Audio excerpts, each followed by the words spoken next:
Welcome back to The Real Story. President Obama defending his policy in fighting ISIS, even as those militants take over another town in Anbar province. Today's takeover comes just days after the terror group seized the major city of Ramadi. The president calling what happened there a tactical setback, insisting the U.S.-led coalition's campaign against the terror group is, quote, not losing. Meantime, frustration from special ops forces who want to take their fight against ISIS directly into Iraq and Syria. The man who killed Osama bin Laden, Rob O'Neill, former Navy SEAL and Fox News contributor, joins me now with his thoughts. Welcome to The Real Story, Rob. Great to have you. Thanks for having me, Gretchen. All right, so let's start with the fact that there's a report out today that special ops have basically given their message to President Obama, saying that we are doing everything through cell phones. It's hard to do much when you can't go outside the wire.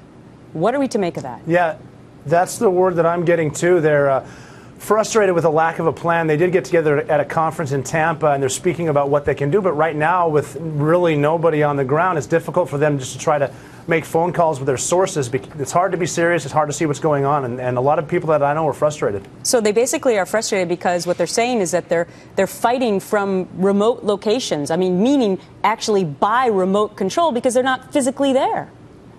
That's true. They're not physically there. And that's a problem, too. Like, it's not going to be this all-or-nothing strategy where we need to reinvade Iraq. We just need some troops on the ground to reassure our allies that they have our support as far as medical evacuation, intelligence, and close air support. Because right now we're seeing when ISIS fights, for example, the government troops in Iraq, they don't trust their own chain of command, so they don't stick around and fight. They leave.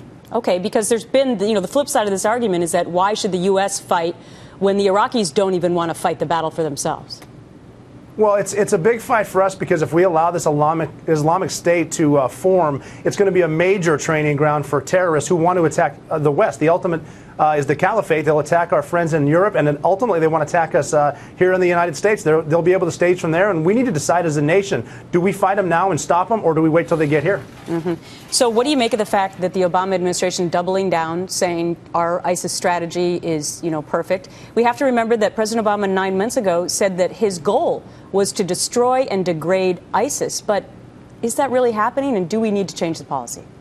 I think the policy should be changed a little bit. I think the administration right now is happy with the legacy being known as they got the troops out of Iraq and had a big drawdown in Afghanistan, and they like that. But I'm sure they're doing stuff behind the scenes, but they need to think a little bit outside the box and get something either from a Marine Expeditionary Unit out of the Mediterranean Sea into Western Syria and take it that way, or put some troops in some of the bases we still have established. But we need to meet ISIS and we need to fight them. And we've proven recently that once Americans fight ISIS toe-to-toe, it's not even a competition. We can wipe these guys out.